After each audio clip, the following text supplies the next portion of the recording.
After school, I was coming home, and I saw a guy walking. Which is strange, right? I mean, why would that be strange? People walk all the time. But this wasn't just any guy. This was a man who had been in a car accident and was told that he would never walk again.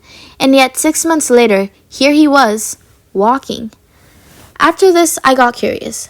I couldn't just walk up to him and ask how he was doing it, right? Yeah, no, that's not an option.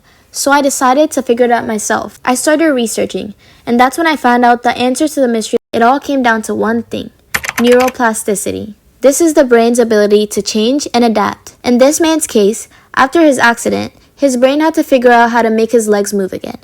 When we learn something new or practice a skill, the brain forms new connections between neurons. You can imagine these connections like tiny bridges. Each time the man tried to stand or take a step, his brain strengthened these bridges. The more he practiced, the stronger and faster these bridges became.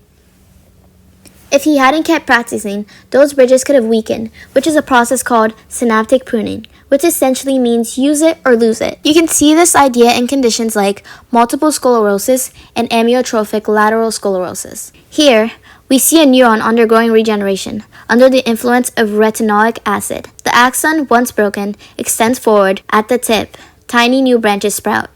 These are potential sites for synapse formation. This process is called synaptogenesis. Strengthening communication between neurons allows signals from the brain to reach the leg muscles.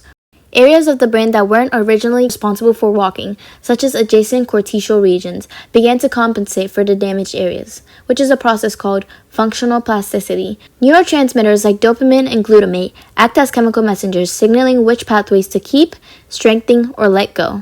So when we see him walking now, it's not just his muscles that have recovered, it's his brain that rewired itself, rebuilt the necessary pathways, and created detours around that damage.